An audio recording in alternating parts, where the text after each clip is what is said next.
outside. A girl, okay? You didn't understand it. I thought this idiot.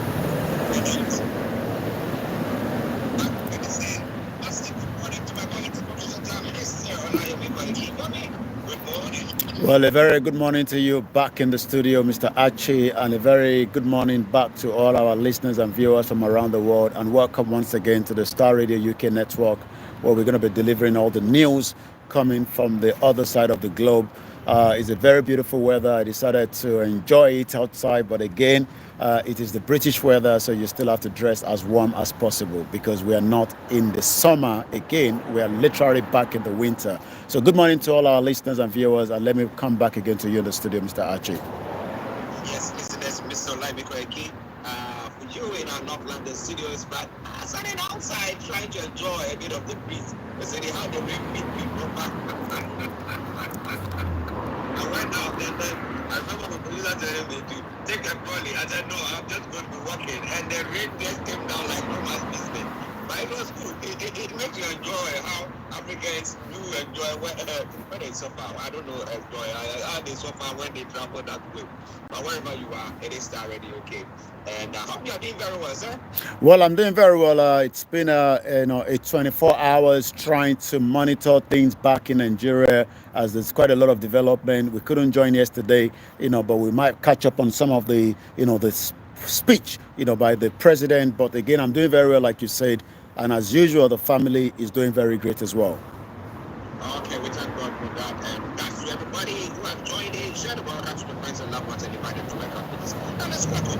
Yesterday, this is one anniversary of the Nigeria's independence. And the president's speech, just picking a bit from there. But what I read out of that speech, or picked out of that speech, was that he was talking about the fact that Nigeria seems to be resolute upon all the undertones and stuff that has been going on. He talked about the Biafra War, which is about 7 years ago, and everything that took place. And was saying that upon all those things that came up, that would have broken the nation, really, down to the brains.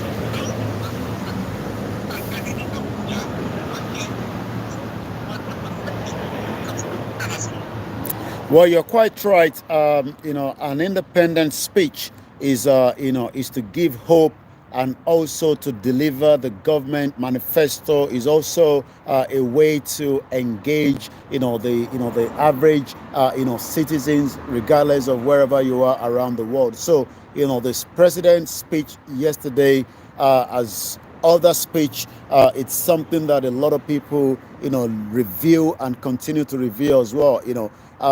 This is how the BBC picked on the headline: the Nigerian president pleads for patience amid tough economy. That is the most important thing, because when we talk about the citizen this morning, average citizens wants to know what next for them. So you talked about a couple of things that the president spoke about, but let's quickly touch on it. He also insisted that Nigeria was winning the war on the violence that has killed thousands in the north over the recent years, a declaration that would seem far-fetched to some, because as at yesterday, 5 innocent lives were also killed by the Boko Haram terrorists in Borno State. The other part is that there was a low turnout with the protest, maybe in the amaze of fear that this government has really gone after the citizens very tough. When it comes to the journalists, the civil society, we saw the NLC labor that was picked up on his way to London some few weeks back. So maybe for that reason the turnout for the protests were very low in Abuja and in Lagos as well. So protesters in the capital as well in Lagos, also the 64th anniversary of independence from the UK, to denounce what they say as the government handling. The other thing that the president spoke about, is asking now Nigerians to be patient. I believe, President Muhammadu Buhari, the former president, said the same thing for 8 years, telling Nigerians that things will be getting better, and it seems that, it's getting much difficult. He talked about that he has also scrapped the policy of pegging the naira to the US dollar. I have sent money back home this morning, and the average 25 pounds, which is about 2 hours wages for an average earner in the UK, has given about 55,000 naira equivalent. That is about almost some percentage higher than the minimum wage, which is 30,000 naira. Last, I think on Monday, we talked about 17 state governors now putting out a panel to review how they will pay 70,000 naira to the average minimum wage as well. One thing also is about the inflation. Right now the inflation in Nigeria is about 32%. That is quite high, and that literally means that many Nigerians are dwelling into abject poverty. But I can also tell you that many diaspora that Japa, like I spoke to, a voice note that was sent to me. This individual came in 2 years ago through, a kind of a student visa. Things didn't go right, but right now it seems that Japa is becoming very difficult to get in. But those that get in are also struggling when you convert the currency that they came in with some 2 years ago compared to the inflation of the almost 2,200 naira to the pound this morning. So I'm going to come back again to you in the studio, Mr. Archie. Once again, this is the Starr Radio UK. And like I said, quite a lot have still been reviewed as we are reviewing it again this morning, 48 hours after that speech. Well, interesting. 48 hours after the speech, how did Nigerians accept or receive that speech? Did they agree with the president or what?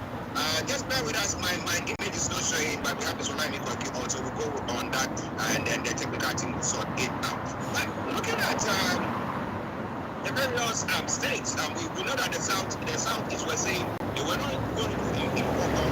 They were telling their people not to be involved in it. Now, the Southwest, how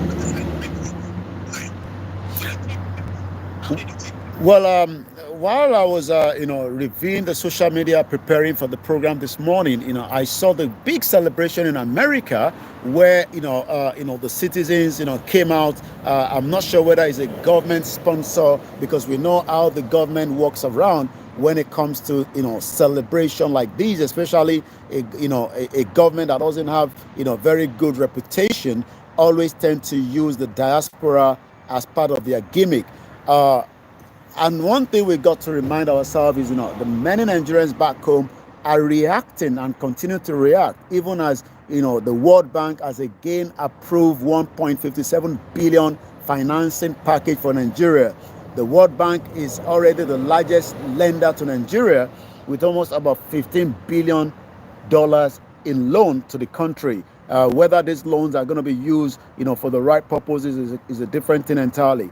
But many Nigerians are still reacting, to the president's speech, because it has not given the kind of hope and the expectation that I'd love to. But like I said, it seems that on the other side of the globe, in the U.S., many, the second, the fourth, the fifth generation Nigerians are celebrating with a good, lifestyle, which many disagree with. I'll try and get the post, and we can see how Nigerians, are responding, to that particular, event that took place. I'm not too sure whether there was a lot of activities in UK. I'm not aware of, but I'm sure, since we don't have an ambassador at the the Nigerian High Commission in London, I'm sure there will be a very low-key activities as well at the embassy yesterday. Okay, listeners, this is Starr Radio UK, a bit about the support anniversary so I've been working on this series of Archie here in this series, we are bringing you the morning show updates from Nigeria coming your way. Now let's come to one of the issues that we're looking at, that is pertaining to having enough crude oil. We have crude oil in Nigeria, but we're looking at finished products, okay, refineries. Now, an entity, a private entity, so that's not a person. Has been able to build the biggest refinery in Africa. Okay? Now we have the whole of Nigeria with all the money and everything. And one refinery, not that we are building it from the scratch.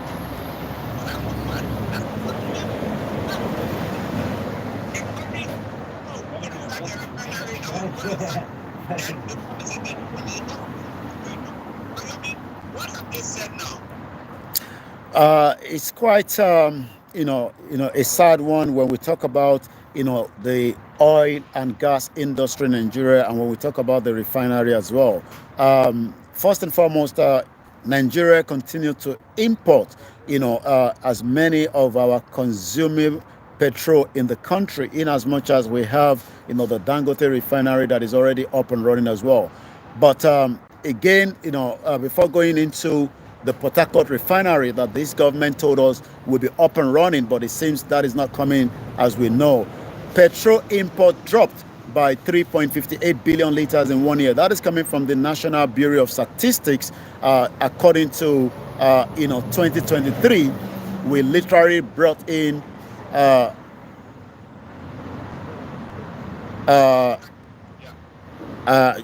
just bear with me because we're not going to stay too long because of the other engagement. But total petrol drop was about 20.30 billion. But let me go back quickly to the refinery. The Port Harcourt refinery has now missed the 7th production rollout deadline.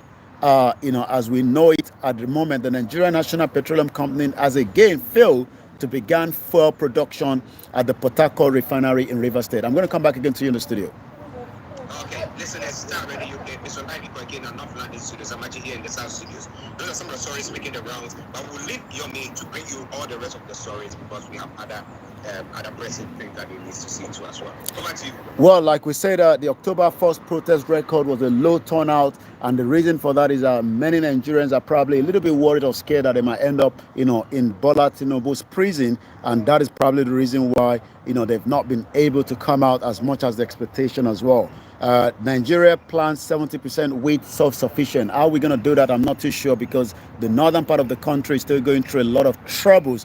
We know that majority of the wheat being used in the country is coming from Ukraine, but since the war broke out between Russia and Ukraine, it's been a very difficult one as well. We're going to move swiftly as well as we continue to talk about, the road network in Nigeria. Nigeria is still, the 6th worst road network in the continent. And yesterday, 10 people died in the Lagos road crash. According to the report coming, these 10 include 3 children, 7 adults, all lost their lives in an accident at Abule Osun area of Lagos Badagry Expressway on the Tuesday night.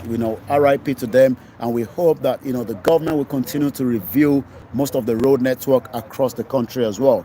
I'm going to go straight to the social media this morning. There's a lot of reaction coming out of that area this morning. And as many people continue to follow the development between the Iran-Israel situation, many responding back to the Port Harcourt refinery. These are how Nigerians are responding to that. Bear with me. I'm trying to. All right, we'll come back to that call later.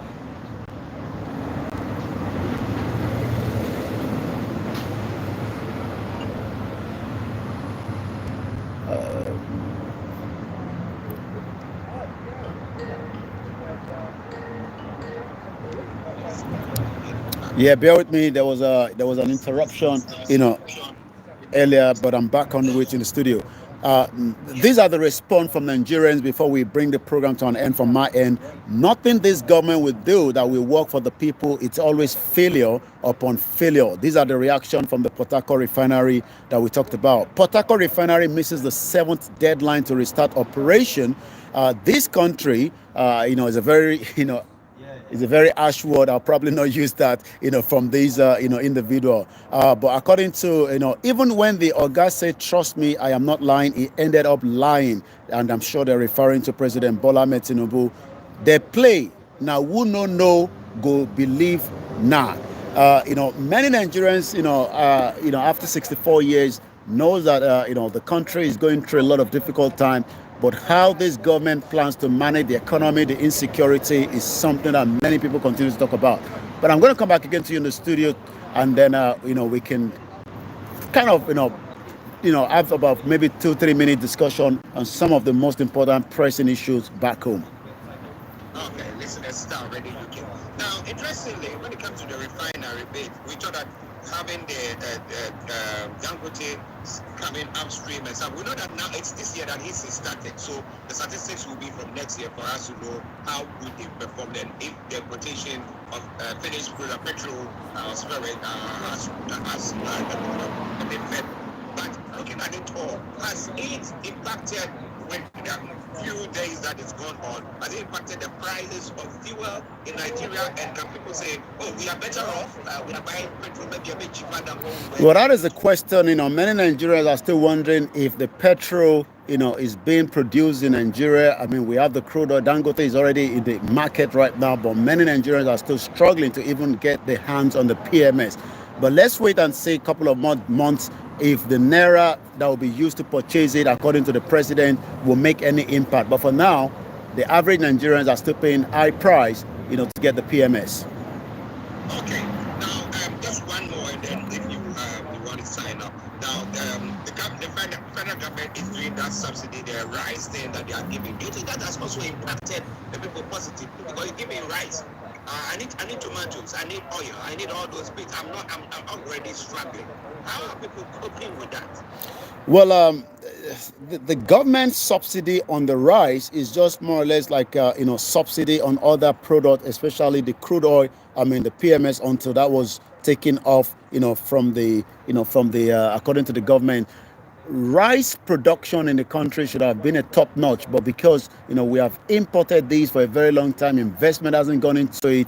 So right now the government continue to subsidize the rice as much as other areas as well. But one thing is, how much more can this government continue to subsidize if we are not sufficient enough when it comes to our own infrastructure system, to manage and produce what we consume? Because for as long as Nigeria is not producing what we are consuming, it will continue to be, a big toll on the economy, and many Nigerians will continue to languish in poverty. Okay, thank you very much. Before you go, sir. Well, we'll be back again tomorrow, with more discussion. But like I said, hopefully before the end of the year, we might be bringing back, our Niger Voices on a Wednesday evening. But I'll be communicating that with all our listeners. But for now, remain with the Starr Radio UK network, the African, first radio station in London that brings you up to date of what is happening in Africa and likewise in the UK. I will hand it back to Archie to take you through the rest of the program. But from me here, I say very good morning and have a very great day. Bye for now. Bye-bye. Have a great day too. All right then. Ladies and gentlemen, that is so time for you. Thank you for this night. And have a very good morning all. Bye for now.